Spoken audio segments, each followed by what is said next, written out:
Plastic is a convenient form of packaging, but can be harmful to the environment. Most plastics don't decompose, so they litter the landscape forever. Machines called granulators can help ease this pollution problem. They grind the plastic waste into tiny chips that can then be recycled. Granulators greatly reduce the amount of waste we humans produce. Instead of throwing plastics like these milk crates away, they can be tossed in a granulator. They chop the waste into little pieces, which can be used to make new plastic containers. Making a granulator starts with star-shaped rotors that will hold and rotate the blades of the granulator. A worker machines the center hole of the rotor so that it will fit a steel shaft. Employees slide the shaft through the center of the rotor.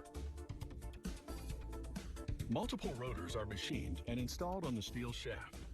The rotors are spaced evenly apart. A member of the team welds the rotors to the shaft.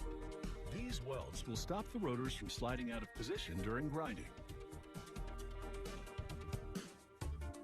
Next, steel blades are exposed to intense heat for 12 hours. Once they're red hot, an employee plunges them into cooling oil. This removes stresses and strengthens the metal. Next, a grinding wheel refines the shape of the blade so it will fit nicely to the rotors. It also hones the cutting edge until it's extremely sharp. They transfer the rotor and shaft assembly to a metal cradle. This rotor system is smaller than the one assembled earlier. It also has triangular rotors designed to chop up plastic jugs. A worker screws 6 blades to the rotors. He then attaches 4 blades to the casing, placing them at different angles than the rotating blades. Together, these blades will chop plastic very effectively. But the gap between the blades needs to be fine-tuned. A worker adjusts the gap to the optimal width.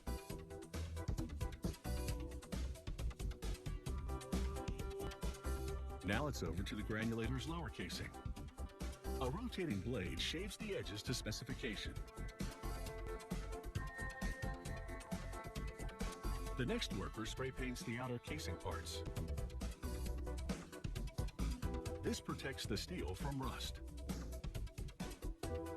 After the paint dries, they install the blade system in the outer casing and add a wire mesh screen.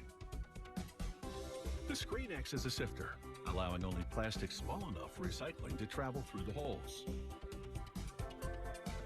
Now the upper housing is lowered onto the blade unit. A long hinge is added into the holes, so the plastic granulator can be opened for maintenance.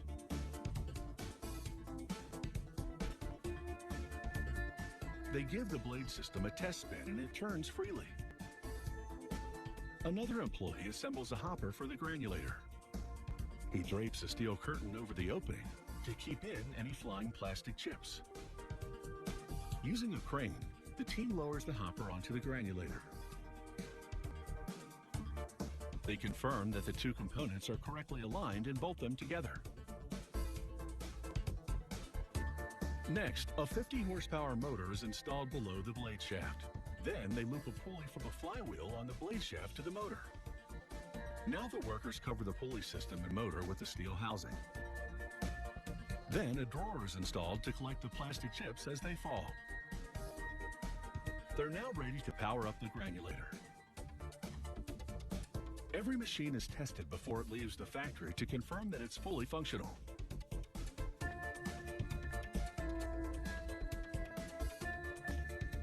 This plastic granulator is now ready to take on the growing problem of plastic waste.